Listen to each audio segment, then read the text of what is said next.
Hello दोस्तों, तो कैसे हैं आप सभी लोग। आशा करता हूँ शानदार तरीके से अपनी पढ़ाई कर रहे होंगे। तो उत्तर प्रदेश पुलिस का फॉर्म आ चुका है, ये फॉर्म भर दीजिए। देखिए, हम लोग आज जो वीडियो लेकर आए हैं ये पार्ट 2 वीडियो है, ठीक है। तो हम लोग ऐसे क्वेश्चन लेकर आ रहे हैं जो कि परीक्षा में बार बार पूछे जाते हैं और बहुत ही महत्वपूर्ण क्वेश्चन है। तो लगातार बने रहिए ये वीडियो के साथ में ऐसे ही चैनल पे।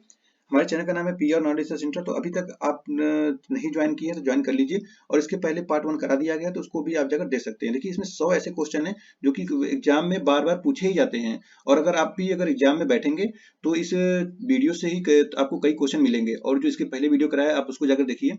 तो ये हिस्ट्री से क्वेश्चन लगभग बहुत सारे पूछे जाएंगे, तो आप इसको पढ़िए और लगातार पढ़ते रहिए। और कई बार इसको रिवीजन करिए और अपने दोस्तों में भी शेयर करिएगा ताकि इसका लाभ उठा सकें, ठीक है। तो हमारे चैनल का नाम है पीआर नॉलेज रिसर्च सेंटर और मेरा नाम है रोशन। तो चलिए हम लोग शुरू करते हैं। पाल वंश की राजधानी कहाँ हुआ करती थी? पाल वंश की, तो यहाँ मुंगेर है। देखिए, हम लोग शुरू से कर रहे हैं इतिहास, ठीक है, प्राचीन से। अब देखिए यहाँ पर प्राचीन से अभी एकदम आ गया, मध्यकाल भी आने वाला है। तो लगातार ऐसे इसको देखते रहिए और हम लोग कई सेशन लेकर आएंगे। और यही नहीं, हिस्ट्री के बाद पॉलिटी, जियोग्राफी, इकोनॉमी, जितने भी लगेगा कि ये क्वेश्चन आ सकते हैं, वैसे वैसे क्वेश्चन लेकर आए, जो खोज के लेकर आ रहे हैं। बस आप लोग पढ़ते रहिए, ठीक है। चलिए, दूसरा इसमें क्वेश्चन है, धर्मपाल, देवपाल, नारायण पाल, महिपाल तथा नयपाल किस वंश के राजा थे? तो यह पाल वंश के। विक्रमशिला विश्वविद्यालय की स्थापना किसने की थी? तो यह धर्मपाल। उदंतपुरी, बिहार के प्रसिद्ध बौद्ध मठ का निर्माण किसने करवाया था? तो यह देवपाल ने करवाया था। पाल शासक किस धर्म के अनुयायी थे? तो यह बौद्ध धर्म के अनुयायी थे। पाल शासक बौद्ध धर्म के अनुयायी। अगला क्वेश्चन है, नालंदा में एक बौद्ध विहार बनवाने के लिए किस राजा ने 5 गांव दान दिए थे? 5 गांव, तो यह देवपाल ने दिए थे। पृथ्वीराज रासो की रचना किसने की थी? तो चंद्र बरदाई। मध्यकालीन इतिहास, देखिए इसका आप कई बार देखे होंगे पृथ्वीराज रासो का, तो याद हो गया एक बार, चंद्र बरई। किसके नेतृत्व में अरबों ने भारत पर पहला आक्रमण किया था? तो यह मोहम्मद बिन कासिम। पहला आक्रमण ये है, ठीक है, मोहम्मद बिन कासिम। किसने, किसके नेतृत्व में अरबों ने भारत पर पहला आक्रमण किया था? तो यह मोहम्मद बिन, वही सेम क्वेश्चन है, मोहम्मद बिन कासिम। अरबों ने सिंह को किस वर्ष जीता था? तो यह 712। ये इसको याद भी रखिए, मुस्लिम आक्रमण का ये 712 ये पहला आक्रमण है भी। बाबर को नहीं कहेंगे हम लोग। अरबों के आक्रमण के समय सिंह का राजा कौन था? तो यह दाहिर था। 932 ईस्वी में किसने गजनी नामक साम्राज्य की स्थापना की थी? तो यह अलप्तगीन। प्रथम तुर्क आक्रमण के समय पंजाब का शासक कौन था? तो यह जयपाल। सुबुक्तगीन कौन था? तो यह अलप्तगीन का दामाद था। महमूद गजनी किसका पुत्र था? तो यह सुबुक्तगीन। देखिए, ऐसे क्वेश्चन हम लोग लाए हैं। तो अगर आपको जैसा भी लगे आप इसको फीडबैक जरूर दीजिएगा, ये आपको कैसे वीडियो लग रहे हैं। और ये ऐसे क्वेश्चन में अगर आप एग्जाम देकर आए हैं तो प्लीज वीडियो में आकर कमेंट करिएगा कि आपके क्वेश्चन फंसे हैं या नहीं फंसे हैं, ठीक है। महमूद गजनी के महमूद गजनी ने भारत पर कितनी बार आक्रमण किया था? यह 17 बार। क्यों किया था? यहाँ पर रहने के लिए किया था? नहीं, सिर्फ लूटने के लिए किया था। महमूद गजनी ने पंजाब के शाही राजा जयपाल पर आक्रमण किया था। कब किया था? राजा जयपाल पर, बताइए कब किया था। ये आपके लिए है। इसको देखिए, यहाँ पे सन लिखना छोड़ दिया गया, कमेंट में इसको बता दिया जाएगा, ठीक है। कमेंट बॉक्स में इसमें डिस्क्रिप्शन लगा दिया जाएगा। फिर है महमूद, यहाँ पे महमूद गजनी ने पहली बार भारत पर आक्रमण कब किया था? महमूद गजनी, तो ये है आपका वो था, मोहम्मद बिन कासिम था। जब महमूद गजनी ने अंतिम बार भारतीय आक्रमण किसके विरोध किया था? तो यह 17वां आक्रमण था 1027 ईस्वी में, ठीक है। और यह महमूद गजनवी का अंतिम आक्रमण था। यह आक्रमण सिंध और मुल्तान के तटवर्ती क्षेत्रों के जाटों के विरुद्ध था। इसमें जाट पराजित हुए। नेक्स्ट क्वेश्चन है, सुल्तान की उपाधि धारण करने वाला प्रथम शासक कौन था? तो यह है महमूद गजनी। देखिए, 2-3 क्वेश्चन जो क्वेश्चन है इसके कमेंट बॉक्स देखिएगा, उसमें आपको मिलेंगे क्वेश्चन, ओके। नेक्स्ट है, अल बरूनी, फिरदौसी, उद्बी तथा खारूबी किसके दरबारी कवि थे? तो यह है महमूद गजनी। महमूद गजनी की मृत्यु कब हुई थी? महमूद गजनी, ये ऊपर कितना था? 1027, तो 1030 में हो जाएगा। और अगर गलत हो तो आप कमेंट बॉक्स में सर्च करिएगा गूगल और बताइएगा कि मोहम्मद गजनी की मृत्यु कब हुई थी, उसके सामने डेट लिखिएगा, ओके। प्राचीन भारत के बारे में जानकारी हेतु प्रमुख स्रोतों में से एक, धर्म ग्रंथ में कितने वेद हैं? 4। ये ऋग्वेद, यजुर्वेद, सामवेद और अथर्ववेद। अथर्ववेद में जादू टोना का बात होता है, ठीक है। सामवेद में संगीत है, यजुर्वेद में युद्ध की बात है और ऋग्वेद में पुराणों की बात है।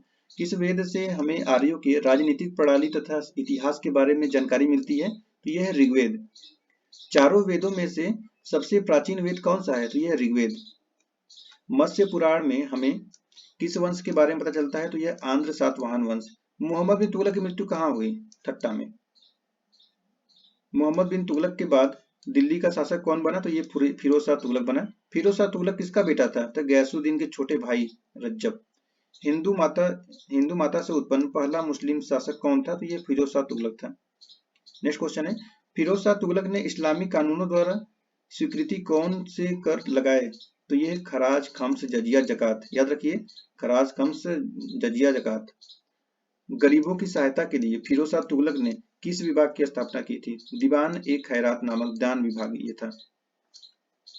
अगला है, सिंचाई की सुविधा के लिए फिरोज शाह तुगलक ने कितने नहर बनवाए? तो ये 5 नहर बनवाए थे।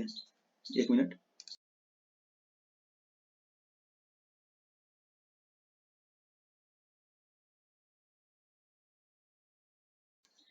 उसके बाद आता है, फिरोज शाह ने कितनी कृत्रिम झीलों का निर्माण करवाया था? ये 30।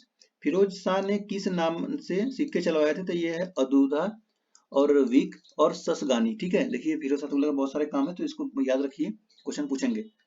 फिर क्वेश्चन है, किसने सैन्य सेवा को वंशानुगत बनाया? तो ये फिरोज शाह तुगलक। फिरोज शाह ने कहाँ से अशोक स्तंभ मंगवाकर फिरोज शाह कोटला में स्थापित करवाया था? तो ये मेरठ तथा टोपरा के। फतवा जहांदारी और तारीखें फिरोज शाही की रचना किसने की? तो यह बर्नी ने किया था। फिरोज शाह तुगलक ने अपनी आत्मकथा किस नाम से लिखी? तो यह फतुहात ए फिरोज शाही। फिर निजामुद्दीन औलिया किस तुगलक से समकालीन थे? तो यह गयासुद्दीन तुगलक। अगला क्वेश्चन है, सारनाथ स्तंभ का निर्माण किसने करवाया है? यह अशोक ने करवाया है। अशोक के सारनाथ स्तंभ के निचले भाग पर कौन कौन से जानवर हैं? देखिए इसको याद रखिए, हाथी, घोड़ा, सांड और सिंह। कभी क्वेश्चन में ऐसे 3 दे देगा और बोल देगा कुत्ता है, तो कुत्ता गलत हो जाएगा। ठीक है, तो जो भी रहेगा इसको 4 याद कर लीजिए, बाकी और कुछ नहीं रहेगा। हाथी, घोड़ा, सांड, सिंह। ठीक है। किसने सहिष्णुता, उदारता और करुणा के त्रिविध आधार पर राजवंश की स्थापना की थी? तो यह अशोक ने किया था। अशोक ने कहा, चोल, पांड्य, केरल पुत्र और सतीय पुत्रों की का अपनी पड़ोसी शक्तियों के रूप में उल्लेख किया? तो ये द्वितीय शिलालेख में। अशोक ने अपने अभिलेख में उसके किस एकमात्र पुत्र की चर्चा की गई है? तो ये तिबर। नेक्स्ट क्वेश्चन है, दिल्ली सुल्तान में सबसे लंबी अवधि तक किस वंश का शासन था? तो यह तुगलक। अशोक के अभिलेख में किस एकमात्र पुत्र की चर्चा की गई? तो इस सेम क्वेश्चन आ गया, तिबर। हिंदुस्तान की राजधानी दिल्ली से दौलताबाद, ये मोहम्मद बिन तुगलक हो जाएगा। अशोक ने अपने किस शिलालेख में स्वयं का उल्लेख किया? तो ये मास्की में किया है। और अशोक के ब्राह्मी अभिलेखों को सर्वप्रथम किसने पढ़ा? तो ये जेम्स प्रिंसेप ने। इसको याद रखिए, जेम्स प्रिंसेप। अगला क्वेश्चन है, श्रीनगर की स्थापना किस शासक ने की थी? तो ये हो जाएगा अशोक। तुगलक वंश का अंतिम शासक कौन था? नसीरुद्दीन मोहम्मद तुगलक। मनसबदारी प्रथा किसने लागू किया था? ये अकबर। क्वेश्चन ऐसे पूछ देगा, मनसबदारी प्रथा वंशानुगत था? नहीं, वंशानुगत नहीं था, ये अकबर ने शुरू किया था। अकबर की मृत्यु कब हुई? तो यह 1605 में हुई थी। मुगल शासकों में सबसे पहले साम्राज्य को प्रांतों में किसने बांटा? तो यह अकबर ने। अकबर ने पानीपत की द्वितीय युद्ध किस राजा के विरुद्ध लड़ा था? तो यह हेमू। आर्य भारत में संभवतः कहाँ से आए थे? तो यह है मध्य एशिया से। प्राचीनतम संस्कृत व्याकरण ग्रंथ अष्टाध्यायी के रचनाकार कौन थे? तो यह है पाणिनि। आदि काव्य की संज्ञा किस ग्रंथ को दी जाती है? तो यह है रामायण को। प्राचीन भारत में पहला विदेशी आक्रमण किसके द्वारा किया गया था? तो यह ईरानियों द्वारा किया गया था। उसके बाद है, भारत के राष्ट्र चिन्ह में प्रयुक्त शब्द सत्यमेव जयते किस उपनिषद से लिया गया है? तो यह है मुंडक उपनिषद। आर्य शब्द का शाब्दिक अर्थ क्या है? तो यह श्रेष्ठ या कुलीन। किस वेद में प्राचीन वैदिक युगीन संस्कृति के बारे में जानकारी मिलती है? तो यह है ऋग्वेद। वेदों की संख्या कितनी है? तो 4 है। जैन धर्म के प्रथम तीर्थकर कौन थे? तो ऋषभदेव। देखिए 4 वेद का नाम आगे पीछे बताया गया था। नेक्स्ट है, महात्मा बुद्ध के बचपन का नाम क्या था? सिद्धार्थ नाम था। महात्मा बुद्ध का जन्म स्थान कौन सा? तो लुम्बिनी, नेपाल में। सिकंदर ने भारत पर आक्रमण किया था, यह 326 ईसा पूर्व में। सिकंदर एवं पौरस के मध्य युद्ध किस नदी के तट पर लड़ा गया था? तो यह है झेलम नदी। मगध की प्रथम राजधानी कौन सी थी? तो यह है गिरिब्रज। नेक्स्ट क्वेश्चन है, नंद वंश का संस्थापक कौन थे? तो यह है महापद्म नंद। नंद वंश का अंतिम शासक कौन था? तो यह धनानंद। बौद्ध धर्म का पवित्र ग्रंथ क्या कहलाता है? तो यह त्रिपिटक। जैन धर्म का पवित्र ग्रंथ क्या कहलाता है? तो यह आगम। महावीर स्वामी के बचपन का नाम क्या था? यह वर्धमान। महावीर स्वामी के पिता का नाम क्या था? तो यह सिद्धार्थ। महात्मा बुद्ध के पिता का नाम क्या था? तो यह शुद्धोदन। भारत में पहली बार एक लोक सेवा आयोग की स्थापना उल्लेख किस एक्ट में था? The government of India act 1919। सन्यासी विद्रोह किस क्षेत्र में हुआ था? तो यह बंगाल में। अखिल भारतीय किसान सभा का प्रथम अध्यक्ष कौन था? स्वामी सजानंद। नेक्स्ट क्वेश्चन है, इंडिपेंडेंस लीग की स्थापना किसने की थी? तो ये सुभाष चंद्र बोस ने। भारतीय द्वारा साइमन कमीशन का विरोध क्यों किया गया था? तो यह आयोग में कोई भी भारतीय सदस्य न होने के कारण, सभी गोरे थे, मतलब कि अंग्रेज। कर्नल वायली की हत्या के आरोप में किस को मृत्यु दंड दिया गया था? तो यह मदन लाल धिंगरा को। वंदे मातरम पत्र के संपादक कौन थे? तो यह अरविंद घोष। और महात्मा गांधी ने दांडी यात्रा कब प्रारंभ की थी? तो 12 मार्च 1930 को। नेक्स्ट क्वेश्चन है, हिंद स्वराज पुस्तक किसने लिखी है? तो महात्मा गांधी ने। राजपुताना के किस एक राज्य ने अकबर की संप्रभुता स्वीकार नहीं की थी? तो यह मेवाड़। जहांगीर के बचपन का नाम क्या था? तो यह सलीम। राजगद्दी पर बैठते ही जहांगीर के खिलाफ किसने विद्रोह कर दिया? तो जहांगीर का पुत्र खुसरो ने किया था। नेक्स्ट क्वेश्चन है, किस नाम से जहांगीर ने सिक्के जारी करवाए? तो यह है निसार। अगला क्वेश्चन है, किसके नेतृत्व में पहली बार मुगल दरबार में अंग्रेज आए? तो यह है मुसन कैप्टन हॉकिंस। मुगल काल में किस अंग्रेज के नेतृत्व में व्यापारिक अनुमति प्राप्त करने की सफलता पाई? तो यह है सर थॉमस रो। भारत में अंग्रेजों ने पहला कारोबारी केंद्र कब और कहां स्थापित किया? तो ये किया था 1613 ईस्वी में सूरत में। पहला कहाँ हुआ था? सूरत में हुआ था, याद रखिए। वायु पुराण में हमें किस वंश के बारे में पता चलता है? तो ये गुप्त वंश। देखिए वायु से याद रखिए गुप्त वंश पूछेगा क्वेश्चन। किस वेद में जादू, टोना, तंत्र, मंत्र, वशीकरण का उल्लेख है? देखिए जो पहले हम लोग बताया था, तो ये बताया था सबसे पहले ही ऋग्वेद के बारे में। अगला क्वेश्चन है, हीनयान का प्रमुख ग्रंथ कौन सा है? तो यह कथा वस्तु। जैन साहित्य को क्या कहा जाता है? तो यह आगम कहा जाता है। जैन धर्म के प्रारंभिक इतिहास के बारे में किससे जानकारी मिलती है? तो यह है कल्पसूत्र से। महावीर के जीवन कृत्यों की जानकारी किस ग्रंथ में मिलती है? तो यह भगवती सूत्र। नेक्स्ट क्वेश्चन है, अर्थशास्त्र नामक पुस्तक के लेखक कौन है? तो यह चाणक्य है।